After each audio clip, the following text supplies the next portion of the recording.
चले पति के प्रसाद स्वर्ग मिले सी नारी को। मर जाऊंगी तो तर जाऊंगी।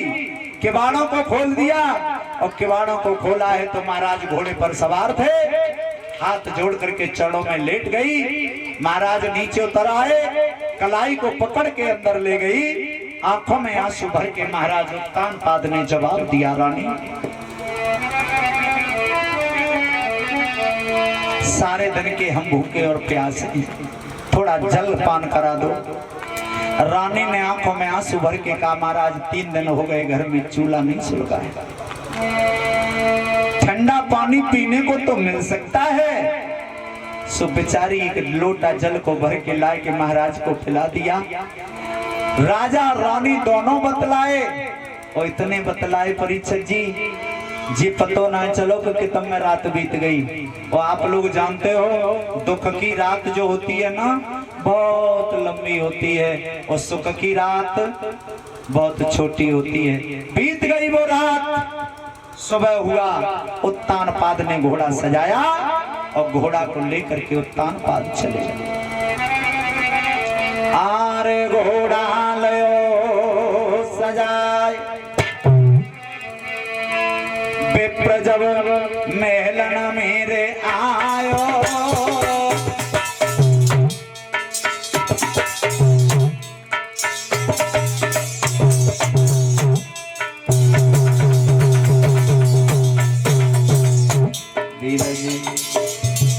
घोड़ा लयो सजाए, विप्र जब मेलन में आयो।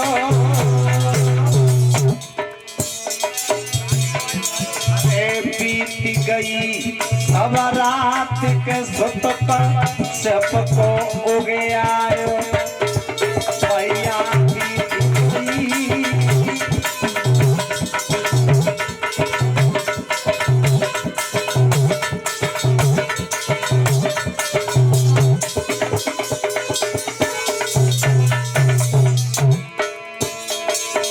जैसे ही भास्कर भगवान ने पूरब में आंखें खोली हैं, महाराज का घोड़ा महलों के नजदीक में है। लेकिन हुआ क्या,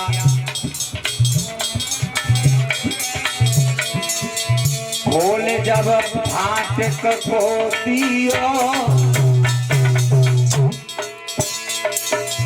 छोटी रानी ने देखी भवकी गयो सोतल कोइयो।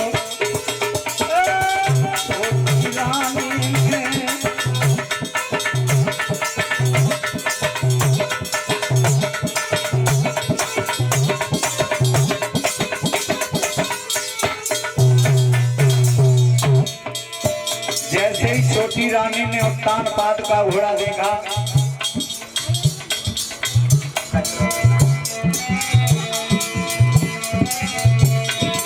आंखें लाल करके बोली, महाराज सारी रात आप कहाँ रहे?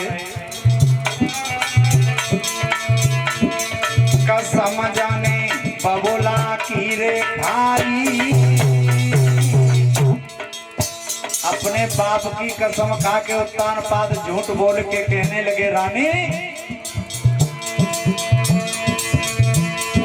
अरे ऊपर हाथ उठाए के गंगा मैया की रे खाई,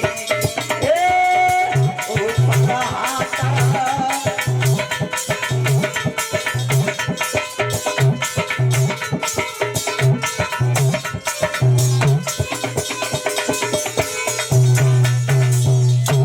माताओं। जैसे ही छोटी रानी ने आंखें लाल करी, महाराज डर गए। कसम खाई अपने बाप की, गंगा मैया को बीच में लगाया, सौगंध खाता हूँ सारी रात तेरे महल पर खड़ा रहा। रानी बोली, महाराज महल पर खड़े रहे, तुमने दरवाजा नहीं खटखटाया? बोले, खूब चिल्लाए, तुम इतनी तेज सुसियाई गई वकूल रगी हवा में, तुमने दरवाजा नहीं खोला। रानी बोली, महाराज झूठ बोल रहे हो, और शास्त्रों में ऐसा बताया गया है परीक्षित, 4-5 जगह झूठ बोल जाओ तो कोई पाप नहीं होता। कौन सी जगह बता दो? तुम्हारे झूठ बोलवे से काऊ की फांसी बच जाए, फांसी तो झूठ बोलो, कोई पाप नहीं। तुम्हारे झूठ बोलवे से काऊ लड़की की अच्छे घर में शादी हो जाए, झूठ बोल जाओ, कोई पाप नहीं हुआ करता। तुम्हारे झूठ बोलवे से काऊ गैया की जान बच जाए, झूठ बोल जाओ। और ध्यान रखियो, सबसे ज्यादा अपनी पत्नी के सामने झूठ बोल जाओ तो बाऊ में कोई पाप नहीं होता। और बताई मंदियों कोई सच बात पेट की। हाँ, एक भजन लिखा था किसी कवि ने, जिस भजन में राम का नाम न हो उस भजन को गाना ना चाहिए। भैया चाहे कितनों बैरी हो पर भेद छुपाना ना चाहिए। तेरी आ चाहे कितने प्यारी हो पर भेद बताना ना चाहिए। बिटिया चाहे कितने प्यारी हो उसे गली घुमाना, अब गली नहीं। बिटिया चाहे कितनी प्यारी हो उसे मोबाइल दिलाना ना चाहिए। बेटा चाहे कितना प्यारा हो उसे सिर पे चढ़ाना ना चाहिए। और अपनी पत्नी ते झूठ बोले में कोई पाप नहीं होता परिचय जी। और तुमने सच बात बता दी तो कमी इनकी ना है, कमी इनकी नहीं, ने वरदान लगा है धर्मराज महाराज का।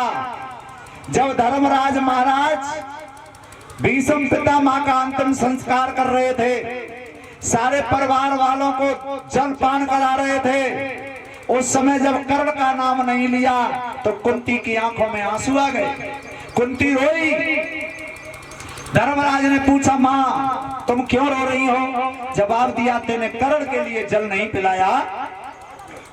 धर्मराज बोले, कर्ण हमारे कुल का नहीं था, कर्ण हमारा भैया नहीं था।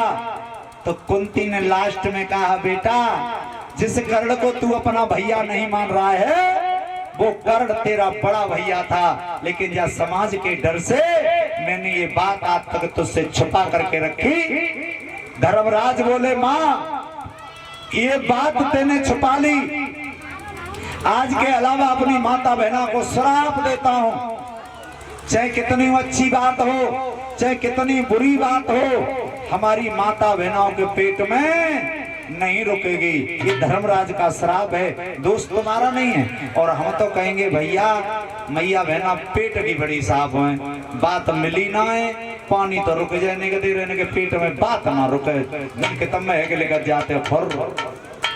हाँ, पूरे गांव में पेट्रोल की आगे धीरे धीरे पौड़े, लेकिन मैया बहनन पतो पच जाए बात, हाय राम कसमों खा जाए कहते जाए, कसमों खा जाए कहते।